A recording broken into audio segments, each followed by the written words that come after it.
The soft glow of the setting sun cast long shadows across Rodeo Drive, painting the luxury storefronts in hues of orange and gold. The air, still warm from the California sun, carried the scent of expensive perfume and freshly brewed coffee. From the bustling sidewalk, one could glimpse the elegant interior of Lumiere, a beacon of exclusivity and fine dining in the heart of Beverly Hills. Inside, the restaurant hummed with a carefully orchestrated symphony of clinking glasses, hushed conversations, and the gentle tinkling of a grand piano. Crystal chandeliers cast a warm glow on the polished marble floors and the crisp white tablecloths. Every detail, from the meticulously arranged flower displays to the gleaming silverware, spoke of wealth and sophistication. Lumiere wasn't merely a place to eat. It was a stage where the affluent came to see and be seen. Ashley, a seasoned waitress with an air of practiced elegance, moved through the dining room with the grace of a seasoned performer. Her neatly styled hair, impeccable uniform, and polished smile were all part of the carefully crafted persona she presented to the world. Working at Lumiere wasn't just a job for Ashley. It was a symbol of her own aspirations, a validation of her place in this world of luxury and refinement. But beneath the polished exterior, a streak of arrogance ran through Ashley. She possessed a keen eye for judging patrons, quickly categorizing them based on their attire, demeanor, and perceived social status. Some people just don't belong here, she often thought, her gaze lingering a moment too long on those who didn't fit her narrow definition of worthy. The smooth whoosh of the restaurant's heavy glass doors announced the arrival of a new customer. Mark Zuckerberg, dressed in faded jeans, a simple t-shirt, and a well-worn denim jacket, stepped into the opulent space. His attire, a stark contrast to the surrounding extravagance, spoke of a man unconcerned with the trappings of wealth and status. He moved with an unassuming air, his gaze taking in the elegant surroundings with quiet curiosity. Ashley, engaged in a discussion with a colleague about an upcoming VIP reservation, paused as she noticed Mark. Her eyes narrowed slightly, a flicker of disdain crossing her face. He certainly didn't fit the typical Lumiere clientele. Without a word, she gave him a quick once-over, her gaze lingering on his worn sneakers. "Good evening," she said, her voice cool and dismissive. "Can I help you?" "I'd like a table, please," Mark replied, his tone polite and unfazed. Ashley raised an eyebrow, a hint of amusement playing on her lips. "Are you sure you're in the right place?" she asked, her voice laced with sarcasm. "This is a very exclusive establishment." Mark smiled faintly. "Yes, this is the place," he confirmed, his composure unwavering. Ashley let out a short, incredulous laugh. "Okay," she said, shaking her head. "Just a moment. I need to check something." She turned abruptly and headed towards the reception desk, her movements conveying a clear message of dismissal. Mark, unperturbed, waited patiently, his gaze calmly surveying the elegant surroundings. Ashley typed his name into the reservation system, a dramatic flourish accompanying each keystroke. When nothing appeared, she rolled her eyes and returned to Mark, a smug smile on her face. "Well, as I suspected, you don't have a reservation," she announced, her voice dripping with condescension. "We do have a few tables available, but just so you know, this isn't exactly a casual dining spot." "I'd like to dine here," Mark reiterated, his tone unwavering. Ashley let out an exaggerated sigh and grabbed a menu with a dramatic flourish. "All right," she said, "but I'll need to seat you in a suitable area.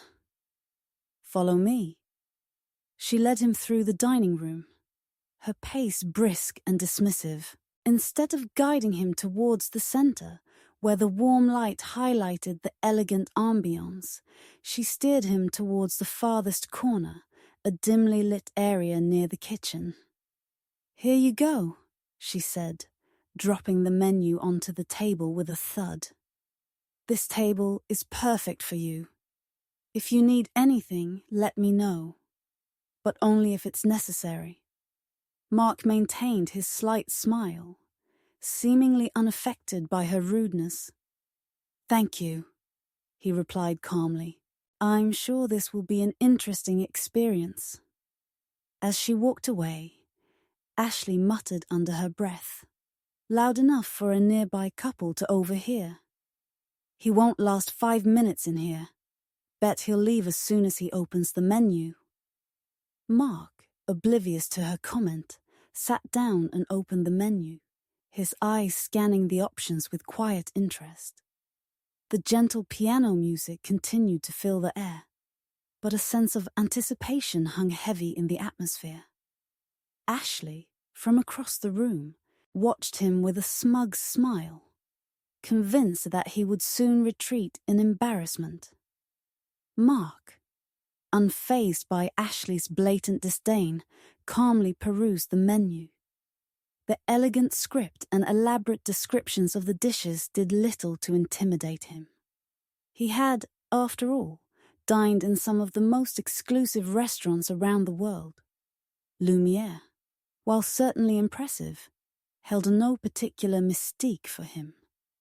Ashley, watching from across the room, saw that he wasn't reacting as she'd expected. He wasn't flustered, he wasn't intimidated, and he certainly wasn't leaving. A flicker of annoyance crossed her face.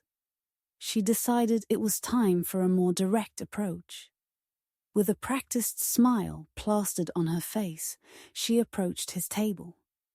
"Have you decided what you'd like to order?" she asked, her voice devoid of any genuine warmth. "Or would you like a recommendation?" Mark glanced up from the menu. "I'll have the filet de bœuf Rossini, please," he said, pointing to one of the most expensive items on the menu. Ashley's eyebrows shot up in surprise. She struggled to maintain her composure, a hint of amusement creeping into her eyes. "Oh, of course," she said, her voice dripping with sarcasm. "The filet de bœuf Rossini, a classic. Just to confirm, sir, you do realize that this dish is $350, correct?" "Yes," Mark replied calmly. "It sounds wonderful." Ashley tilted her head, a smirk playing on her lips. "All right then," she said. "Just to make sure there aren't any misunderstandings later, I suggest you double-check the prices on the menu. We wouldn't want anyone to have any unpleasant surprises." "I'm sure I won't," Mark said, his composure unwavering. Ashley let out a dramatic sigh and jotted down his order. "Very well," she said, her voice condescending. "As you wish. But I'll warn you, our chef prefers dishes like this to be enjoyed by those who truly appreciate fine dining. I hope it meets your, expectations." She turned to leave, but paused and looked back at him. "Oh, and one more thing," she added, her voice laced with mockery. "The minimum tip expected here is 20%. Keep that in mind while you enjoy." Mark simply nodded, his expression unreadable. As Ashley walked away, she shook her head and muttered to herself, "He's clueless." Absolutely clueless. Mark, left alone with his thoughts, leaned back in his chair and surveyed the room. He observed the other diners. Their conversations, their laughter, their carefully curated appearances. He noticed the subtle glances in his direction, the whispers, in curious stares. He knew he stood out in this environment, but it didn't bother him. He was comfortable in his own skin. His wealth and success, a quiet confidence that needed no outward display. The soft melody of the piano filled the air, creating a soothing backdrop to the scene. Mark closed his eyes for a moment, savoring the quiet respite from the bustling city outside. He wasn't here to impress anyone, nor was he seeking validation. He simply wanted to enjoy a good meal in a pleasant atmosphere. Ashley, meanwhile, continued to observe him from a distance. She watched as he calmly sipped his water, his gaze wandering around the room. She saw him smile politely at a passing waiter, his demeanor gentle and unassuming. A flicker of doubt crossed her mind. Perhaps she had misjudged him, but she quickly dismissed the thought. He's just putting on an act, she told herself. He's probably uncomfortable as hell. Determined to expose his supposed discomfort, she decided to make his dining experience as unpleasant as possible. She deliberately ignored his table, prioritizing other patrons, even those who had arrived after him. She chatted with regulars, laughed at their jokes, and went out of her way to cater to their every whim. All the while, Mark sat patiently, his composure never faltering. After an extended wait, an elderly gentleman seated at a nearby table noticed Mark's predicament. He leaned over and with a kind smile said, "Good evening, young man. I hope you don't mind me interrupting, but I couldn't help but notice that you've been overlooked." Mark smiled back. "Good evening," he replied. "Don't worry, it's all fine." The elderly man chuckled softly. "You know," he said, lowering his voice, "sometimes being treated like this is a test of our patience. But I can say with certainty that maintaining your composure in such situations is a great sign of strength." Before Mark could respond, Ashley materialized beside their table. Her expression a mix of annoyance and suspicion. "Sir," she said to the elderly man, her voice sharp, "can I help you with something? I wouldn't want you to disturb our customer." The elderly man narrowed his eyes at her, but maintained his composure. "Don't worry, miss," he said. "I was just greeting this gentleman. It's rare to find someone so serene these days." Ashley let out an exasperated sigh. "Well, perhaps you should return to your table and enjoy your dinner," she said, her impatience evident. Mark nodded politely to the elderly man. "Thank you for coming over," he said. "It was a pleasure speaking with you." The man smiled and returned to his table, but not before casting a disapproving glance at Ashley. Ashley, unfazed by the scrutiny, turned back to Mark. "Now then," she said, her voice dripping with sarcasm. "Are you ready to order, or are you still trying to decipher the menu?" Mark, ignoring her provocation, calmly placed his order. Ashley, with a dramatic flourish, jotted it down and disappeared into the kitchen. True to form, Ashley continued her campaign of neglect. She made a show of bustling around the restaurant, attending to other tables, taking orders, delivering drinks, all while deliberately avoiding Mar's corner of the room. Each time their eyes met, she would quickly avert her gaze and scurry away, as if he were invisible. The other diners, however, were not oblivious to the unfolding drama. Whispers and curious glances followed Ashley as she moved about the restaurant. The couple who had overheard her earlier comments exchanged indignant looks. The elderly gentleman who had spoken to Mark shook his head in disapproval. Even the pianist, A young woman with a keen eye for human interaction seemed to infuse her music with a hint of disapproval. Mark, though, remained unfazed. He sat patiently, his gaze fixed on the bustling scene before him. He watched the waiters glide between tables, balancing trays laden with gourmet dishes. He listened to the snippets of conversation, the laughter, the clinking of glasses. He observed the subtle dynamics between the diners, the power plays, the social posturing. It was a fascinating spectacle, a microcosm of human behavior on display. Finally, after what seemed like an eternity, Ashley reappeared, a plate bearing his appetizer held aloft. She placed it on the table with a brusque gesture, the plate clattering against the polished wood. "Here's your appetizer," she announced, her voice laced with sarcasm. "I hope you enjoy it. Or at least know what you're eating." Mark thanked her politely, his expression unchanged. Ashley leaned in conspiratorially.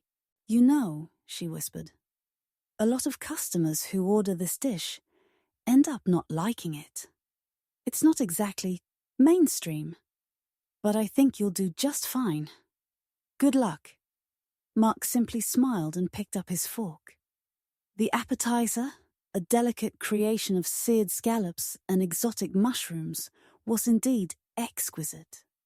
He savored each bite, appreciating the subtle flavors and textures. Ashley, watching from afar, saw that he was enjoying the dish.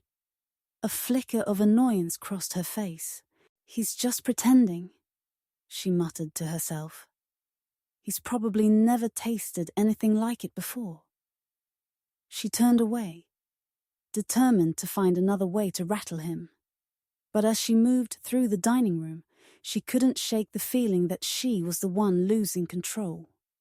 Mark's composure, his quiet dignity, was beginning to chip away at her carefully constructed facade. The main course arrived, again delivered with a theatrical flourish and a thinly veiled insult. Mark, however, remained unperturbed. He thanked Ashley politely, his eyes meeting hers with a calm that seemed to unsettle her even more. As the evening progressed, Ashley's attempts to provoke Mark became increasingly desperate. She loudly complained about customers who don't know their place. She made snide remarks about his attire. She even went so far as to accidentally spill a glass of water near his table. But Mark remained impassive, his composure a silent rebuke to her every attempt at humiliation. The other diners, meanwhile, grew increasingly uncomfortable. The whispers and glances escalated to open stares and disapproving murmurs. The couple who had witnessed Ashley's earlier behavior finally decided to intervene. "Excuse me," the woman said, approaching Ashley with a stern expression. "I couldn't help but overhear your comments earlier. I find your behavior towards that gentleman to be completely unacceptable." Ashley, taken aback by the confrontation, stammered a response. I was just..." "Just what?" the woman interrupted. "Just being rude and condescending. Just trying to humiliate someone because you don't think they belong here." Ashley's face flushed crimson. She opened her mouth to retort, but no words came out. The woman continued, her voice rising with indignation. "This is a restaurant, not a social club. Everyone who walks through those doors deserves to be treated with respect, regardless of how they're dressed or how much money they have." Ashley, now the center of attention, felt a wave of shame wash over her.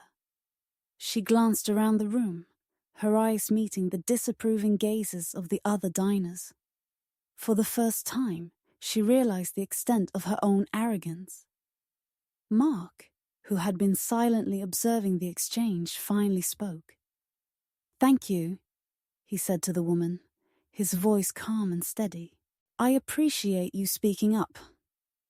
He then turned to Ashley, his gaze piercing. "You know," he said, "I've dined in some of the finest restaurants around the world. I've met royalty, celebrities, billionaires, but I've never encountered anyone as rude and unprofessional as you." Ashley's eyes widened in shock.